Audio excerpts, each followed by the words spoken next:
Have you ever tried growing tomatoes? You know, actually planting a seed and seeing it grow and then keeping it alive for more than a month? Well, I did. I tried. And this was the result, right? Not all that impressive, right? I mean, if people like me are responsible for feeding the world, we're in a lot of trouble. But then there's my neighbor who did this. You know, it can be done. Same seed, same conditions, vastly different results here.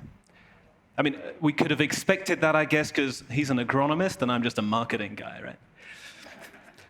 But today, I want to tell you a story of how gardening can change the world. Not just grow a few extra vegetables for the kitchen, but how it becomes this powerful engine of economic transformation for a country like Myanmar, and how it can unleash economic success on a scale that would put Silicon Valley to shame. When I talk about gardening, of course, I do mean agriculture, right? And typically, what you see is that agriculture plays a role of outsized importance for many countries that are at an early stage of economic development.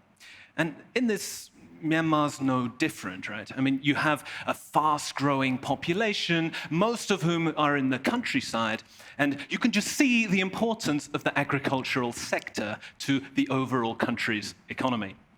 The interesting thing about Myanmar, though, is that the vast potential that we have, that agriculture can continue to be this driver of the economy going forwards. And we have this large land mass. We have fantastically fertile soil and an amazing climate, which means you can cultivate any number of crops all year round.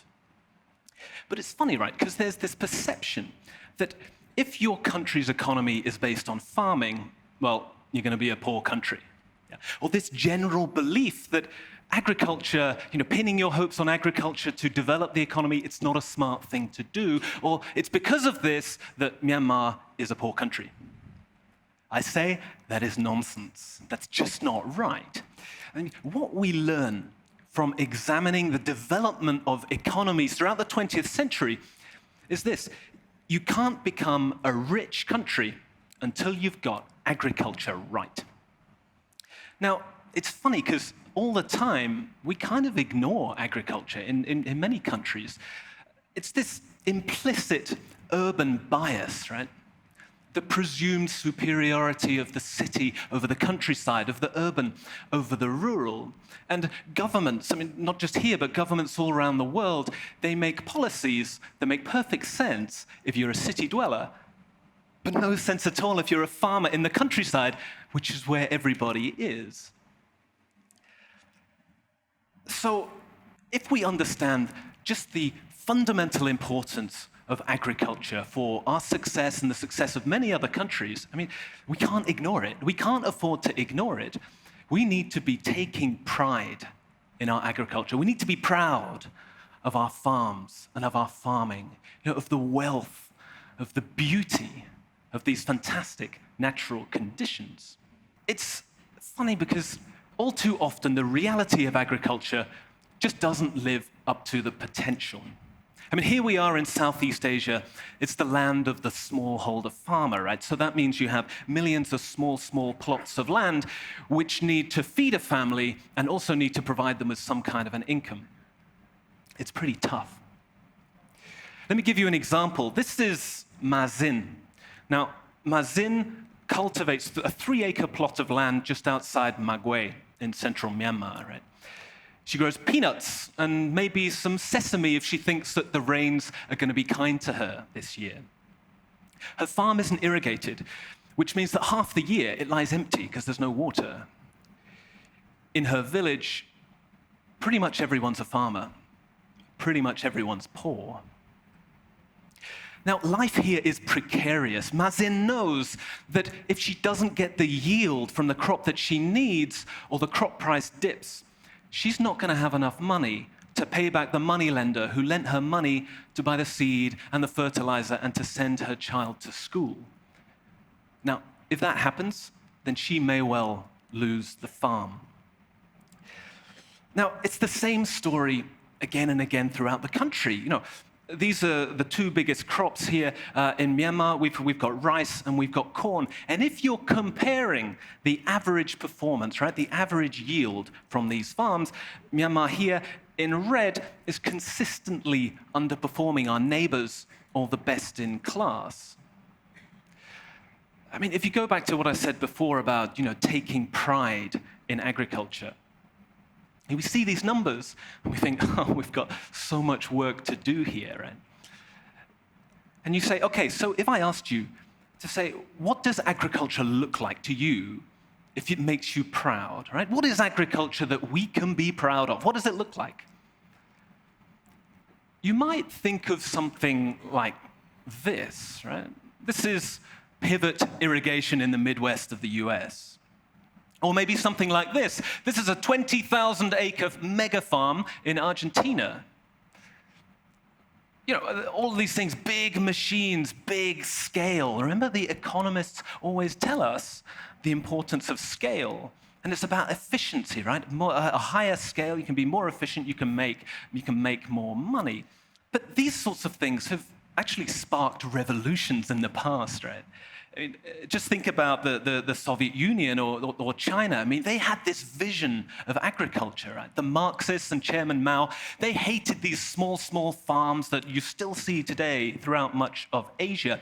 They wanted to knock all the walls down, pool all the resources, and set everyone to work in these huge state farms. This was going to be the model of progressive agriculture that we can all be proud of. Well, we've moved on a little from these state farms, but the thinking is largely the same. The received wisdom we have for agriculture is scale, big farms, as few people as possible. So this chap here in Iowa, he farms a 500-acre farm, just him and his father. And, well, there's some rather large machinery behind him as well. So, is this the model of agriculture that we are waiting for here in Myanmar? Is this what we want to recreate? Is this the panacea of productivity and efficiency that we need? Well, actually, no. And all the data we have says exactly the opposite. If you're talking about growing food, producing food from one patch of land, how Mazin farms is vastly more productive than our friend from Iowa. It doesn't make sense, right? If you've got a farm like this, I mean, this is not the most productive farm you can get. Actually, the most productive farm looks like this. I mean, what's going on? Well, the thinking is this. The more you can pay attention to each of the individual plants, the more it will reward you. Let's go back to gardening. Your field is your garden. Your crops, well, they're individual plants that need to be nourished. Now, when you have a 5-acre patch of land, you can actually go up into your field and you can see, we need a bit more water here because the plants are a bit bigger. Over here, well, I need a little bit more nutrition. Over here, well, there's a bit of flooding, and maybe the soil temperature needs some changing. All these tiny, tiny details that you can change, and when you fix it, you can access these phenomenal yield increases. You can't do that if you've got a 20,000-acre mega farm, right? So what's interesting is when you can compare smallholder agriculture with a large-scale agriculture, side by side. What we notice, well, I'll show you some data in just a moment, but go back to those state farms. Alongside the big collective, you actually had these micro plots of land which served as a vegetable garden for the guys who were working on the farm. They produced food for them to eat so they could get through the day of hacking away at the rice. What you see is the productivity between these micro plots and the rest of the farm. It's staggering. So in China, 5% of the state farm was actually these micro plots, and it produced 20% of the food. In the Soviet Union, same thing, 2% of the land were these micro plots, and it produces 30%. I mean, we've got data from many other places, from India, from Brazil, from other parts of Europe. It all says the same thing. There's no correlation between the size of a farm and its productivity. So, I mean, it's the same thing, right? How can you pay the most attention to your plants when they look like this than if they're in a 2-acre plot of land just outside your village? Think of a plantation. This here is a professional plantation in Malaysia, and they're growing oil palm, right? What you see is that around the edge of the plantation, you tend to get smallholders who are growing the same crop. And consistently, these smallholders will have better and more productive farms than the plantation. I mean, that's a pretty difficult message to deliver to this guy who's running a multinational corporation and say, look, I'm sorry, but you're running a less productive farm than this guy in a cap. But it's worth me just clarifying that if we're talking about productivity and efficiency, it's really important to understand that the definition of efficiency depends entirely on what your objective is, what you're trying to do. These smallholders can produce the most amount of food for a patch of land. That's clear. But what if your objective is return on investment? So, for the money and the resources you put in, what's the money that you get back? Well, you get a vastly different picture. And if you get it right, large-scale agriculture can be incredibly attractive. But it's not enough to say, well, which one makes me the most money, and let's go and do that. You're missing the point. If you're running a country, your objectives cannot be the same as if you're running a business. It's not about the money. It's about people and the work that they do. Large-scale agriculture tries to minimize labor, tries to minimize people, just because people tend to be expensive, and in many economies, there's something more productive for these people to be doing. Now, for returns from the farm, if it's a smallholder system, they're spread liberally across millions of farming families. Now, when you have large-scale agriculture, the returns, the money from the farm, goes into the pockets of just a few people. Great news if you own that farm. Not so great news if you're a farmer working on that farm. So if you're running a developing country, your objective can't possibly be to use as few people as possible. I mean, you've got a whole countryside full of them. And honestly, what else are they going to do? Where are we going to find jobs for them to do? How are we going to create these jobs in the cities? And can we really accommodate another few million people coming to these cities? I mean, it already feels as if we're reaching some kind of an infrastructural crisis in some cities. And it's just not right that we should be encouraging a few more million people to be coming to the city to try and find a job. Think about those whole communities who, after decades of conflict, they finally laid down their arms. They don't want to live a marginal existence in the cities. They want to go back to their village. They want to go home. So you encourage people to stay in the countryside and be as productive as they can in doing what they're doing, which is agriculture. Now, I said at the beginning, I said, no country can become a rich country until it's got agriculture right. Now, I want to take that just a step further and say that actually how you do agriculture is just as important. So it's either smallholder-based or it's not. And what's interesting is that here in East Asia, over the last 50, 70 years, you've got broadly two groupings of countries. Now, Northeast Asia, you've got some of the richest countries in the world, right?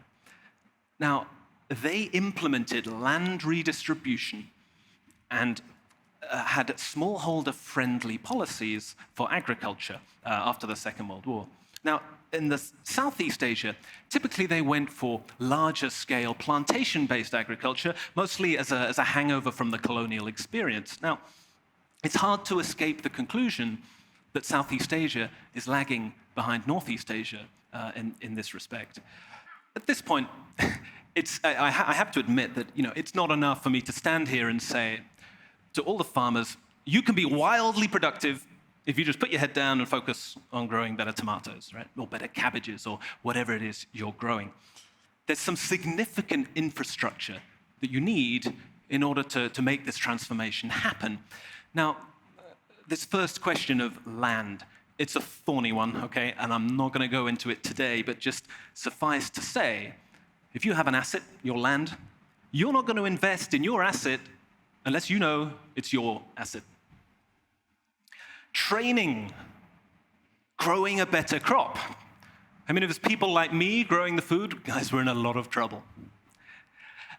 Financing, how do you get the cash to buy the seed and the fertilizer and what you need to grow a crop? And finally, when you've grown a great crop, how do you know that you can get it to market or that you can get a fair price for it?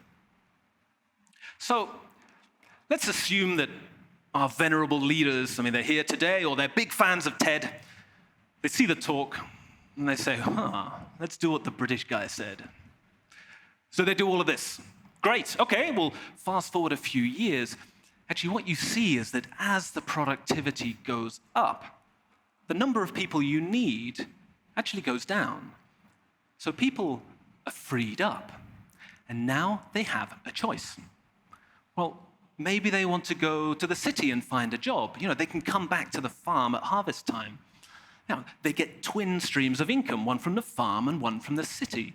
If they lose their job in the factory, well, they can come back to a productive smallholder farm and await the next opportunity.